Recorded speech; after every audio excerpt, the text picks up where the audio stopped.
Jina naitwa Joseph Didas Ngeleuya. Mimi ndio mmiliki wa mabasi ya Esta Luxury Coach, na nimekuja hapa kuweza kuongea na nyie ama kuelezea umma ama kuondoa sintofahamu ambazo zinakuwa kwa upande wangu zinakuwa zikiniumiza.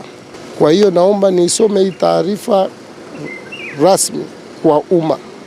Nimewaita hapa leo kwa lengo la kutoa ufafanuzi wa kina na ukweli kuhusu taarifa zinazozagaa kwenye mitandao ya kijamii na vyombo vya habari kwa ujumla zinazohusu kampuni yangu ya usafirishaji inayojulikana kwa jina la Esta Luxury Coach. Hivi karibuni kampuni yangu imehusishwa kimakosa na baadhi ya viongozi wakuu wa kisiasa hapa nchini, ikiwemo madai kuwa inamilikiwa na Mheshimiwa Waziri Mkuu Dr. Mwigulu Lameck Nchemba. Kutokana na tetesi hizo zisizo na ukweli, kampuni yangu imepata madhara makubwa wakati wa machafuko yaliyojitokeza baada ya uchaguzi, ambapo waandamanaji walivamia kampuni yetu na kuchoma mabasi 6 na kuharibu mali nyingine nyingi.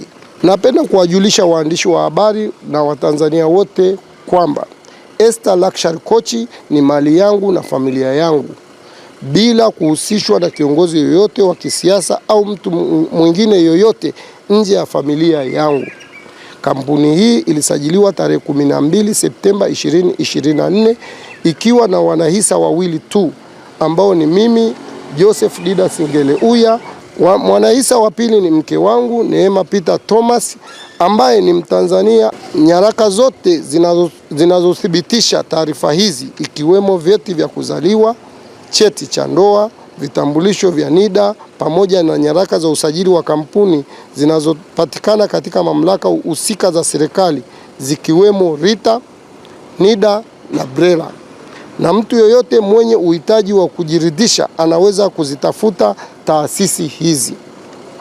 Kuhusu jina la Esta, tuliamua kulitumia kwa heshima ya mtoto wetu wa kwanza Esta Joseph Ngeleuya. Takriban miaka 15 iliyopita tulipitia changamoto nyingi za kibiashara na kifamilia, ndipo tulipoamua kuipa biashara yetu jina la Esta Trans. Tunatoa wito kwa Watanzania kuacha tabia ya kuharibu mali za watu wengine kwa sababu yoyote ile. Hakuna mtu aliye juu ya sheria na mwenye haki ya kuharibu mali ya mwenzake. Kwa kufanya hivyo, tunajidhuru sisi wenyewe kama taifa, kwa sababu mafanikio ya mtu mmoja mmoja yanaweza kuwa fursa na manufaa kwa wengine. Kweli hasara iliyopatikana ilikuwa ni kubwa, kwani walivamia magari yangu, walichoma magari 6, lakini mawili tuliweza kuyakarabati, lakini 4 yaliteketea kabisa.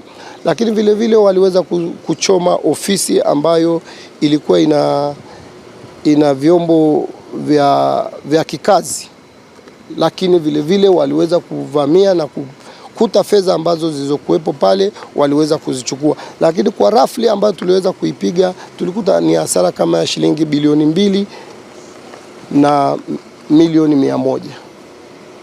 Kiukweli, kwa jinsi suala lilivyotokea na inavyoonekana, siwezi kufungua kesi ya kudai chochote kutokana na hili jambo.